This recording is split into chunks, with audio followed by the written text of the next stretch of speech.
যারা তামাকজাত দ্রব্য খান তারা ভালো করে জানেন প্যাকেটের উপরে বিধিবদ্ধ সতর্কীকরণ থাকে যে স্বাস্থ্যের পক্ষে ক্ষতিকর তামাক গ্রহণ। ঠিক সেরকম ভাবে এবার কি সিঙ্গারা জিলিপির ক্ষেত্রেও বিধিবদ্ধ সতর্কীকরণ থাকবে? হ্যাঁ থাকবে। তার কারণ কেন্দ্রীয় স্বাস্থ্য মন্ত্রক চাইছে যে যে কোনো জায়গায় সিঙ্গারা জিলিপি যখন বিক্রি হবে সেক্ষেত্রে একটা নির্দেশিকা রাখতে হবে, একটা বিজ্ঞপ্তি দিতে হবে, তাতে কত পরিমাণ ক্যালোরি থাকছে, কত পরিমাণ কার্বোহাইড্রেট থাকছে, ফ্যাট থাকছে, তিলের পরিমাণ কতটা থাকছে জানাতে হবে। কেন? এর পিছনে কারণ কি? কেন্দ্রীয় স্বাস্থ্যমন্ত্রকের নির্দেশে ক্ষুব্ধ মমতা বন্দ্যোপাধ্যায়, কিন্তু এই নির্দেশের পিছনে ব্যাখ্যা কি কেন্দ্রীয় স্বাস্থ্যমন্ত্রকের? সোমরাজ রয়েছেন আমার সঙ্গে। সোমরাজ, দেখো, শারীরিক সচেতনতা গড়ে তোলার জন্য কেন্দ্রীয় স্বাস্থ্য মন্ত্রকের তরফে এই বিজ্ঞপ্তি দেওয়ার কথা বলা হচ্ছে, তেমনটাই কেন্দ্রীয় স্বাস্থ্য মন্ত্রকের তরফে জানানো হয়েছে। কেন্দ্রীয় স্বাস্থ্য মন্ত্রকের তরফে যে বিজ্ঞপ্তি প্রতিটি কেন্দ্রীয় সরকারের দপ্তর, বিভিন্ন প্রতিষ্ঠান এবং বিভিন্ন রাজ্য সরকারের যে দপ্তর থেকে শুরু করে বিভিন্ন ক্যান্টিনগুলিতে লাগানোর কথা বলা হয়েছে। এবং এই যে সিঙ্গারা, জিলিপি, তামাকজাত দ্রব্য এগুলি খেলে বা সেবন করলে কি কি সমস্যা তৈরি হতে পারে, কতটা পরিমাণ ক্যালোরি তৈরি হতে পারে ইত্যাদি বিষয় নিয়ে বিজ্ঞপ্তি জারি করার কথা বলেছে কেন্দ্রীয় স্বাস্থ্য মন্ত্রক। এবং কেন্দ্রীয় স্বাস্থ্য মন্ত্রকের তরফে যে বিজ্ঞপ্তি সেখানে এটাও বলা হচ্ছে যে সিঙ্গারা এবং জিলিপির ক্ষেত্রে কি কি সতর্কীকরণ উপায় অবলম্বন করতে হবে। আর কেন্দ্রীয় স্বাস্থ্য মন্ত্রকের এই বিজ্ঞপ্তিতেই ক্ষুব্ধ মুখ্যমন্ত্রী মমতা বন্দ্যোপাধ্যায়, বিশেষ করে এই সিঙ্গারা এবং জিলিপি ক্ষেত্রে যে সতর্কীকরণ করা হচ্ছে তা নিয়ে আপত্তি রয়েছে মমতা বন্দ্যোপাধ্যায়ের বলেই সূত্র মারফত খবর। ধন্যবাদ। एक गंभीर स्वास्थ्य चुनौती बन चुका है। परिष्कृत कार्बोहाइड्रेट और अस्वस्थकर वसा से भरपूर भोजन मोटापे को बढ़ावा देता है। बाहर के भोजन में रिफाइंड तेल का अधिक उपयोग स्वास्थ्य के लिए हानिकारक हो सकता है। शारीरिक गतिविधि की कमी और स्क्रीन टाइम में वृद्धि मोटापे को बढ़ावा दे रही है। नियमित व्यायाम, संतुलित आहार और सक्रिय जीवन शैली सेहतमंद जीवन का आधार है। आइए ঠিক এরকম ভাবে জানানো হচ্ছে, সবাইকে বোঝানো হচ্ছে যে কতটা ক্ষতিকর।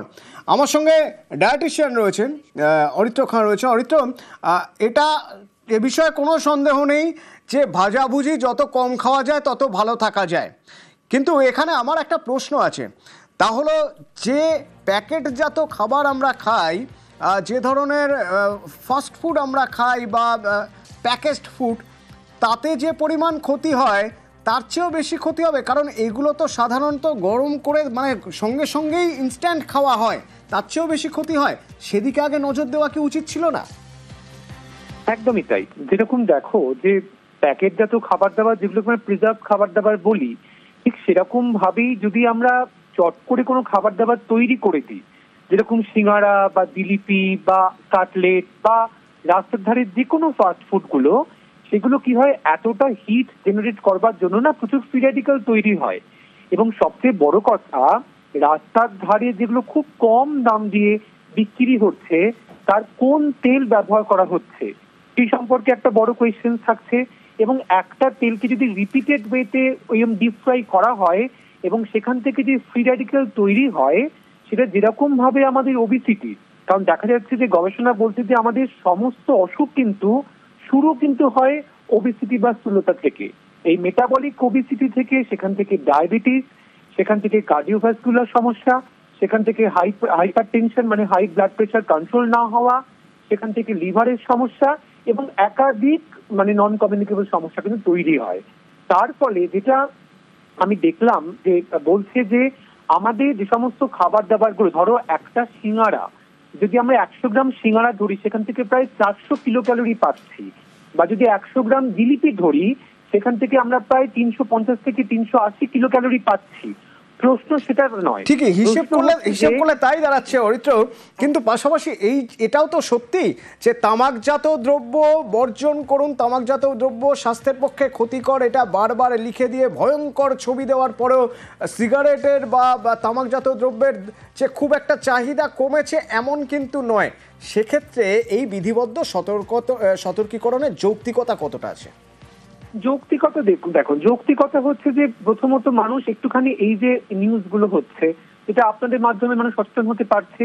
দ্বিতীয়ত হচ্ছে যে এই যে এফএসএসআই যে রয়েছে না, এফএসএসআই কিন্তু একটা রুল বুকে লেখাই রয়েছে যে সমস্ত খাবার দাবার গুলো আমরা সেল করব, বিক্রি করব, সেই খাবার দাবার গুলোর মধ্যে কত ক্যালোরি, তার মধ্যে ট্রান্স ফ্যাট আছে কিনা, তার মধ্যে সম্পৃক্ত ফ্যাটের মাত্রা কিরকম রয়েছে, সেই ফ্যাটের মধ্যে মানে সেই খাবার দাবার গুলোর মধ্যে অতিরিক্ত চিনি ব্যবহার করা হয়েছে কিনা। আচ্ছা, ঠিক আছে, ধন্যবাদ অরিত্র। সিঙ্গারা জিলিপি, বাঙালির খাবারের মধ্যে পড়ছে সিঙ্গারা জিলিপি, সে রথের মেলাই হোক আর বিকেলে একটু বাড়িতে কোনো অতিথি এলেও হোক। তো এই সিঙ্গারা জিলিপিতে যদি এবার বিধিবদ্ধ সতর্কীকরণ থাকে, কেন্দ্রীয় স্বাস্থ্যমন্ত্রকের নির্দেশে ক্ষুব্ধ মমতা বন্দ্যোপাধ্যায়। আমরা খুব পরিষ্কারভাবে বলে দিতে চাই যে মমতা বন্দ্যোপাধ্যায়ের রাজ্য পশ্চিমবঙ্গে, বাংলায়, এখানে এই সিঙ্গারা জিলিপির উপর কেন্দ্রীয় সরকারের ফতোয়া এখানে মানা হবে না। কে কি খাবেন, কে কি পরবেন, এটা সম্পূর্ণ তাদের স্বাধীনতা এবং নিজস্ব ব্যাপার। সিঙ্গারা জিলিপির উপর বিপজ্জনক লাগাতে হবে এসব কথা বলার কেন্দ্রীয় সরকার কে?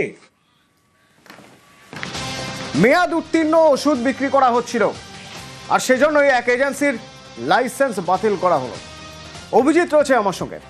অভিজিৎ, যখনই মেয়াদ উত্তীর্ণ ওষুধ ব্যবহার করা হচ্ছে এটা নজরে আসে, তখন তো ওয়ার্নিং দেওয়া হয়। এক্ষেত্রেও নিশ্চয়ই ওয়ার্নিং দেওয়া হয়েছিল, ওয়ার্নিং দেওয়ার পরেও বিক্রি করা হচ্ছিল মেয়াদ উত্তীর্ণ ওষুধ। নিঃসন্দেহে অতনু, এবং যে নিষিদ্ধ কাপ সিরাপ আমাদের দেশে এনডিপিএস অর্থাৎ নার্কোটিক্স, ড্রাগস অ্যান্ড সাইকোট্রপিক ওষুধ হিসাবে চিহ্নিত, সাইকোট্রপিক সাবস্ট্যান্স